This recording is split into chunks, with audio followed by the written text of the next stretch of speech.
Remittance তো unbelievable. আমাদের যে রেমিটেন্স যোদ্ধারা, আমাদের ভাইরা এমন টাকা পাঠিয়েছেন, এটা গত বছরের তুলনায় 6 বিলিয়ন বেশি এসেছে, এবং এটা আরও বাড়ছে, কারণ তাদের আস্থা আছে। এবং আমরা এমন ইকোনমিক কিছু মেজার নিয়েছি, তারা উৎসাহিত বোধ করছেন টাকাটা ব্যাংকিং চ্যানেলে পাঠাতে। তারপরে যেটা একটা বিগেস্ট চ্যালেঞ্জ এসেছিল, যে ইউএস ট্যারিফ আমাদের উপরে ইম্পোজ করা, যেটা ধরেন প্রথমে 37%, পরে 35%, আমরা নেগোসিয়েশন করে এটা 20%। এটা এই সরকার একটা অনেক বড় সাফল্য। শুধু দর্শক মণ্ডলী, আমরা আজ উপস্থিত হয়েছি সারা বাংলা .net-এর পক্ষ থেকে। আমি Golam Samdani, head of news Sara Bangla .net।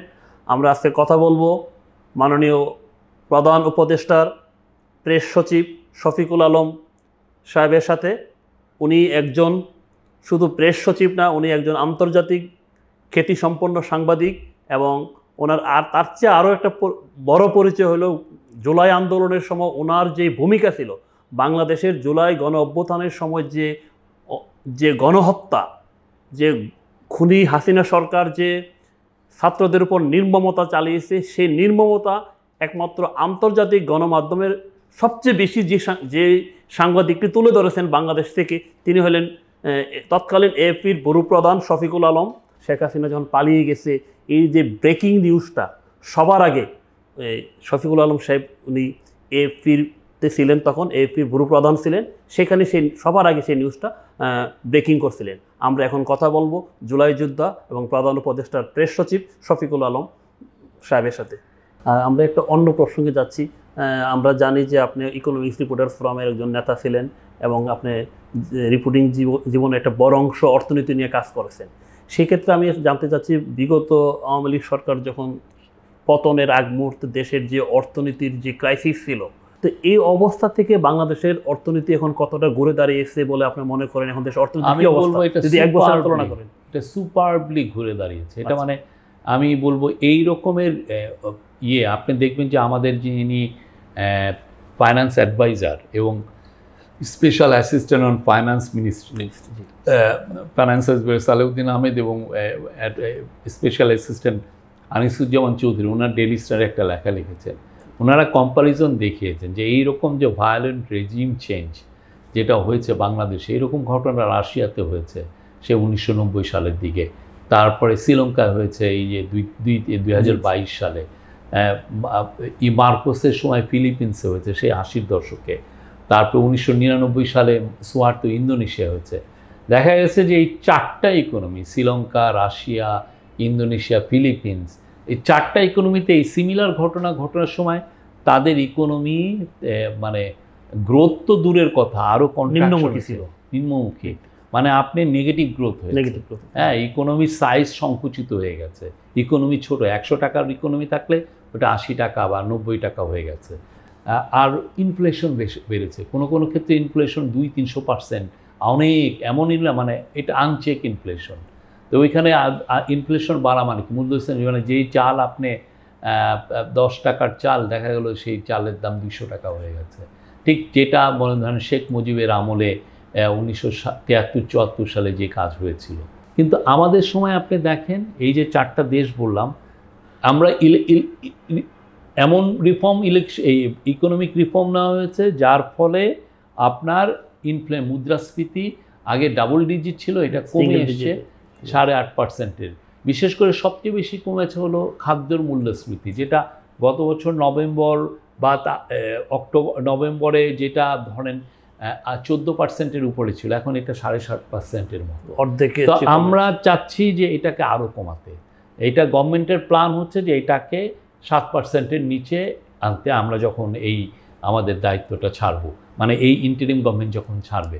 তো আশা করছি সেই অনুযায়ী কাজ হচ্ছে। আমাদের যতগুলো মনিটারি পলিসি, যতগুলো টুলস আছে সেগুলো ইউজ করা হচ্ছে, এবং অন্যান্য জায়গায় ব্যাংকিং সেক্টরে রিফর্ম এসছে, আপনার এনার্জি সেক্টরে রিফর্ম এসছে, অন্যান্য ব্যাংক পোর্টে আমরা এফিশিয়েন্ট করছি, এক্সপোর্ট বাড়ানোর জন্য আমরা সর্বোচ্চ এফার্ট দিয়েছি। এবং দেখেন গত বছর আমাদের সময় এক্সপোর্ট প্রায় 9%-এর মতো গ্রোথ হয়েছে।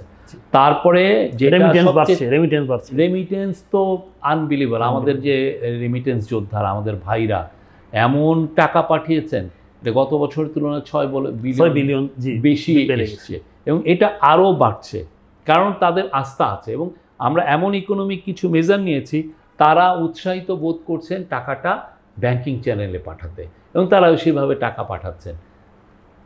তারপরে যেটা একটা বিগেস্ট চ্যালেঞ্জ এসেছিল যে ইউএস ট্যারিফ আমাদের উপরে ইম্পোজ করা, যেটা ধরেন প্রথমে 37%, পরে 35%, আমরা নেগোসিয়েশন করে এটা 20%। এটা এই সরকারের একটা অনেক বড় সাফল্য। এর ফলে যেটা হয়েছে যে বাংলাদেশের এক্সপোর্ট এই যে এই আমেরিকান মার্কেটে তো আর সেকুর হয়েছেই, সেফ অ্যান্ড নিরাপদ তো হয়েছেই, এখন আরও বাড়ছে। আপনি দেখবেন যে প্রায় অনেকগুলো পত্রিকা রিপোর্ট করছে যে অন্যান্য দেশের থেকে এক্সপোর্ট অর্ডার বাংলাদেশে পড়ছে। আমরা আশা করছি এই যে বুমিং যে টাইমটা, এটা সামনে আরও বাড়বে। আমরা জানি গত সপ্তাহে প্রধান উপদেষ্টা মালয়েশিয়া সফর করে আসছেন। তো আসলে আমাদের যে প্রবাসীরা যে কয়েকটা দেশে কাজ করে তাদের মধ্যে মালয়েশিয়া একটা অন্যতম। তো নতুন প্রবাসী ওইখানে যাতে আরও মানে মালয়েশিয়া গভর্নমেন্ট যাতে বাংলাদেশ থেকে আরও বেশি শ্রমিক নিয়ে, এই বিষয়ে আপনাদের সাথে কোনো ধরনের? আমাদের ওদের সাথে অনেকগুলো আলাপ হচ্ছে, এগুলো নিয়ে অনেকগুলো আলাপই আমরা সামনে আনছি না।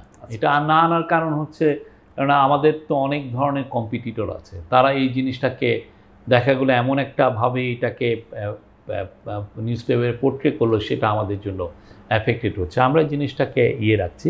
বাট যখন প্রফেসর ইউনূসের সাথে আনোয়ার ইব্রাহিম দাতুসেরি, আনোয়ার ইব্রাহিম যিনি মালয়েশিয়ার প্রাইম মিনিস্টার, তার সাথে যে কথাবার্তা হচ্ছে, তখন কিন্তু অনেকগুলো বিষয়। প্রথম কথা হচ্ছে যে আমরা এতকাল ওদের ওইখানে আমরা লো স্কিল ওয়ার্কার পাঠাতাম, আমরা এই প্রথমবারের মতো আমরা এমফাসিস দিয়েছি হাই স্কিল লেবার। এতটা যে ওদের বেতন একটা লো স্কিল ওয়ার্কারের চেয়ে 4-5 গুণ বেশি ওইখানে। তো এটার জন্য কি হচ্ছে যে ওইখানে যারা বাংলাদেশি মালয়েশিয়ায় পড়ে ওদের ইউনিভার্সিটিতে, আমরা তাদেরকে বলেছি তোমরা ওদেরকে ওয়ার্ক করার সুযোগ দেওয়ার জন্য। ওরা বলছে যে ইন প্রিন্সিপাল তারা এগ্রি করেছে, হ্যাঁ নীতিগতভাবে তারা এগ্রি করেছে, তারা দিবে, তারা এখন অপশনগুলো দেখছে। তারপরে আমরা কিছু জায়গায় আমরা কোনোদিনই ওয়ার্কার পাঠাতে পারিনি, কিন্তু এখানে প্রচুর প্রসপেক্ট, যেমন কেয়ার গিভার। মালয়েশিয়ান সোসাইটি তো বয়স্ক এইজিং হচ্ছে, তো সেই সোসাইটিকে আমরা যদি হেল্প করতে পারি, সেটার জন্য এই কেয়ার গিভার আমরা সেন্ড করতে, ওদের প্রচুর সিকিউরিটি গার্ড দরকার সেটার জন্য। প্লাস নতুন করে যদি ওরা ওদের ইকোনমিক বুমের কারণে যাতে বাংলাদেশি শ্রমিক যদি নতুন করে লাগে, আমরা বলেছি যে আমরা রেডি, আমরা পাঠাতে প্রস্তুত। বাট এই ক্ষেত্রে আমাদের যেটা আমরা চেষ্টা করছি যে আপনি জানেন আগের বারের যে গভর্নমেন্টের সময় লুটপাট করা হয়েছে, ওয়ার্কারদের থেকে 7-8-9 লাখ টাকা পর্যন্ত নেওয়া হয়েছে, নিয়ে অনেকে পাঠাতেও পারেন নাই। আমরা এই জায়গাটা অ্যাড্রেস করার চেষ্টা করছি।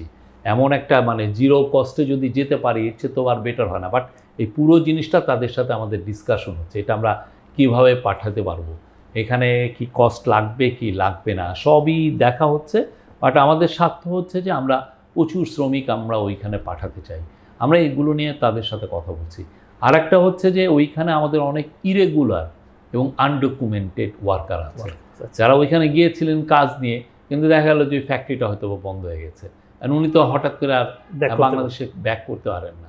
তো ওইটার ক্ষেত্রে যেটা হয় যে এই ফ্যাক্টরি, এই যে ওয়ার্কারদের এরা যাতে আবার নতুন কোনো ফ্যাক্টরিতে কাজ পায়, মানে এই ইরেগুলার শ্রমিক যাতে আবার রেগুলারাইজেশন হয়, এটা অনেক।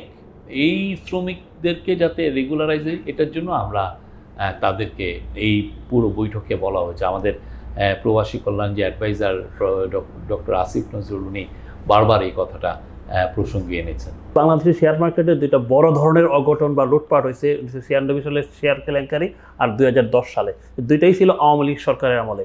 তো এই আসার কথা হলো যে বর্তমান অন্তর্বর্তীকালীন সরকার দায়িত্ব নেওয়ার পর আমরা দেখলাম শেয়ার মার্কেট এখন একটা ঘুরে দাঁড়িয়েছে।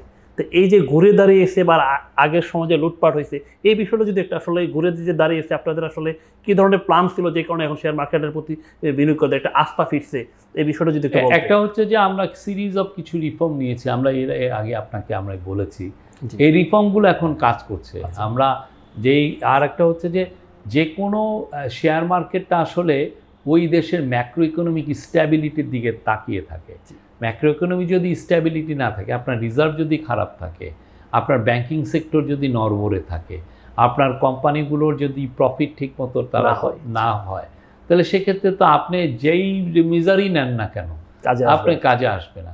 তো তো আমাদের ইচ্ছা ছিল, কাজটা ছিল যে আগে ম্যাক্রো ইকোনমিক স্ট্যাবিলিটিটাকে ঠিক করা আছে, এবং ম্যাক্রো ইকোনমি যখন স্ট্যাবিলিটি আসছে, ইনফ্লেশন কমে আসছে, রিজার্ভ বাড়ছে, টাকা ডলারে যে এক্সচেঞ্জ রেট আপনি দেখেন এটা 125, 26, 27 উঠেছে, এখন আমরা এটা কমে এখন 120-21 টাকায় আসছে। এর কারণে এইটা হ্যাজ সেন এইগুলো পজিটিভ সিগন্যাল পাঠিয়েছে শেয়ার মার্কেটে, শেয়ার মার্কেটেই হচ্ছে, এবং কোম্পানিগুলো তাদের প্রফিটটা আরও বেটার জায়গায় করছেন ফলে। এবং আমরা মনে করি এখন যদি শেয়ার মার্কেট যেভাবে ঘুরে দাঁড়িয়েছে, এখন যদি আমরা অনেক কোম্পানিকে, আমরা যেমন আপনাদেরকে আগে বলেছি যে আমরা যেই সমস্ত কোম্পানি, বিদেশি কোম্পানি, মাল্টিন্যাশনাল কোম্পানি, বাংলাদেশ সরকারের কিছু এখানে স্টেক আছে, সেগুলোকে আমরা শেয়ার মার্কেটে আনতে চাচ্ছি। আমরা ভালো ভালো কোম্পানির সাথে কথা বলে তাদেরকে শেয়ার মার্কেটে আনতে চাচ্ছি। এটা বিএসইসি করবেন, রেগুলেটরের যে কাজ তারা করবেন। এটা একটা তো একটা প্রক্রিয়া, এটা আমরা ঘুরে দাঁড়িয়ে। আর একটা হচ্ছে প্রফেসর ইউনূসের শক্ত একটা কথা, কোনো ধরনের কোনো ডাকাতদের জন্য সমাবেশ না হয়। আগে শেখ হাসিনার সময় যেটা হয়েছে, শেয়ার মার্কেট নিয়ে একটা ডাকাতের একটা সমাবেশ ছিল, এই বড় ডাকাত ছোট ডাকাতেই। এখন আপনি কি ডাকাতদের জন্য, এবং পুরো পলিসি করা হচ্ছে, এবং যিনি রেগুলেটর বিএসইসির যিনি চিফ, সেও দেখা যায় ডাকাত সর্দারের পেরোলে আছেন। এই জায়গা থেকে মার্কেটটাকে যাতে একটা রুল বেস মার্কেট হয়, রেগুলেশন যাতে কাজ করে, এবং এটা যাতে বাংলাদেশের ইকোনমির একটা পোস্টার চাইল্ড হয়, ইকোনমিকে দেখায় যে দেখো বাংলাদেশের ইকোনমি কেমন ঘুরে দাঁড়িয়েছে, সেই কাজটা এখন আমরা করছি।